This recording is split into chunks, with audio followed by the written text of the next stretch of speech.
بسم اللہ الرحمن الرحیم ہے کہ ہم 3 بھائی اور 3 بہنیں ہیں اور ہمارے والدین الحمدللہ زندہ ہیں.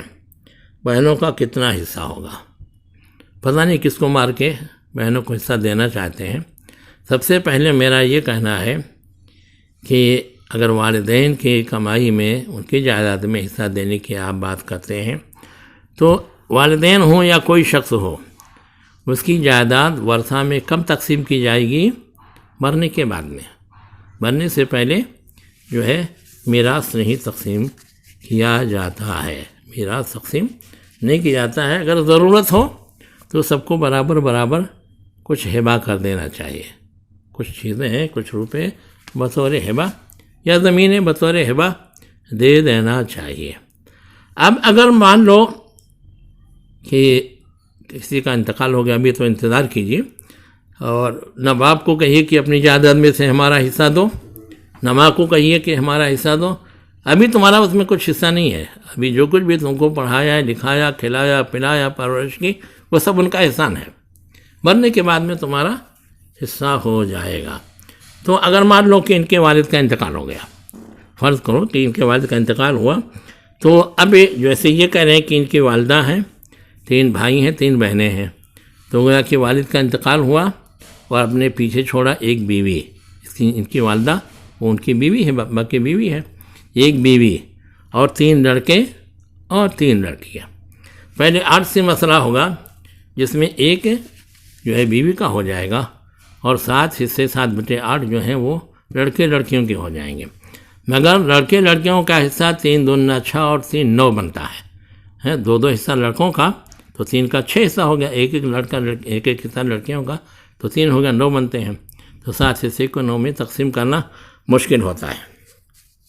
اس واسطے 8 جو اوپر بنایا تھا اس کو 9 میں ضرب دیں گے، تو 8 9 72 یا 9 8 72 ایسے کر لیجئے. 72 حصے بنیں گے، جن میں سے 9 حصہ ماں کا ہو جائے گا، یعنی بیوی جو ہے ان لوگوں کی ماں ہے، تو 9 حصہ اس کا ہو جائے گا. اور 14 حصہ تینوں لڑکے کے ہو جائیں گے، اور ایک حصہ 7 حصہ تینوں لڑکیوں کا ہو جائے گا. اس طریقے سے آپ جوڑ لیے 72 حصے ہو جائیں گے. میں اگر ابا سن رہے ہوں تو ان کو بھی کہتا ہوں کہ ابھی چاہے جتنا چلائیں گے ابھی اپنی میراث میں تقسیم کرنا، نہیں تو جس روز اپنے ہاتھ سے اپنی جائیداد نکل گئی اور لڑکوں لڑکیوں کے ہاتھ میں چلی جائے گی تو آپ یتیم کی طرح ہو جائیں گے. اور جو بھی کھلائیں پلائیں گے احسان کر کے کھلائیں گے، اور آپ کے پاس اپنی جائیداد رہے گی تو ٹھاٹ سے آپ جو ہے خرچ کریں گے اپنی اور اپنی بیوی اور جو بھی چھوٹے بچے ہیں ان کے دوا علاج پر، کھانے پینے پر، اور جو ہے سکون کی زندگی گزاریں گے. جی شیخ، جیسا کہ آپ نے بتایا کہ زندگی میں اپنی وراثت تقسیم نہ کرے تو یہ چیز زیادہ بہتر ہے. شیخ، ایک مسئلہ اس میں یہ آیا کہ ایک مقام پر کسی شخص نے اپنے بیٹوں کے درمیان اپنی پراپرٹی اپنی زندگی میں تقسیم کی، اور اسے ہم لا علمی کہیں یا جان بوجھ کر کہیں، انہوں نے اس تقسیم میں اپنی بیٹیوں کو شامل نہیں کیا، یعنی انہیں کچھ نہیں دیا. اب اس تقسیم کے بعد وہ کافی سالوں تک زندہ رہے، پھر ان کی وفات ہوئی. وفات کے بھی کئی سال گزر گئے. اب ان کے نواسے اور ان کی بیٹیاں اپنے بھائیوں کے بیٹوں سے یا اپنے بھائیوں سے یہ مطالبہ کرتی ہیں کہ ہمارے ابا کی یا ہمارے نانا کی پراپرٹی میں ہمارا حصہ ہے تو وہ ہمیں حصہ چاہیے. ایسی صورت میں معاملہ مختلف فی ہے اور اختلاف کافی ہونے کا وہ ہے. تو اس میں مسئلے کا کیا حل نکل سکتا ہے؟ رہنمائی فرمائیں. دیکھو، کہتے یہ ہیں کہ نواسوں کا کوئی حق نہیں. جب جو ہے نانا کے انتقال کے وقت میں امی موجود تھیں تو امی کا حصہ بنتا تھا. امی کو اس وقت شور کرنا چاہیے تھا کہ جو ہے جو خالی ہمارے بھائیوں کو دے دیا ہے وہ غلط ہے، ہم کو بھی دینا چاہیے، اور جو بچا ہے ان کے مرنے کے وقت میں جو جائیداد تھی ان میں ہمارا حصہ جو شرعی اعتبار سے وہ دینا چاہیے.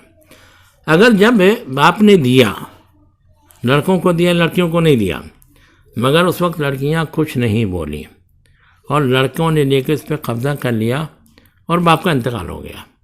تو ایسی صورت میں اب بولنے کا کوئی فائدہ نہیں ہے، کیونکہ یہ لڑکوں کے قبضے میں چلا گیا اور ہبہ کرنے والا باپ انتقال کر گیا۔ تو ایسی صورت میں جس کو وہ دے کے گیا ہے اس کا ہوتا ہے۔ اس واسطے اعتراض کرنا چاہیے لڑکیوں کو یا جن کو بھی باپ کی زندگی میں باپ سے جا کر کے کہنا چاہیے کہ حدیث ہے کہ آپ اپنے اولاد میں عدل اور انصاف اور برابری سے کام لو، سب کو برابر دو۔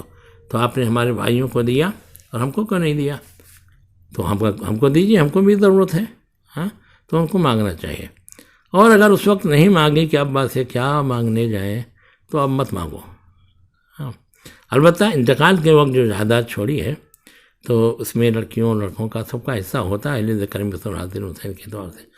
مگر ماں باپ نے نہیں مانگا تو پوتے پوتیوں کو، نواسیوں کو مانگنے کا حق حاصل نہیں ہے۔ جن کا مانگنے کا حق تھا انہوں نے نہیں مانگا تو کیا کریں؟ تو اب ان کے مانگنے کا حق حاصل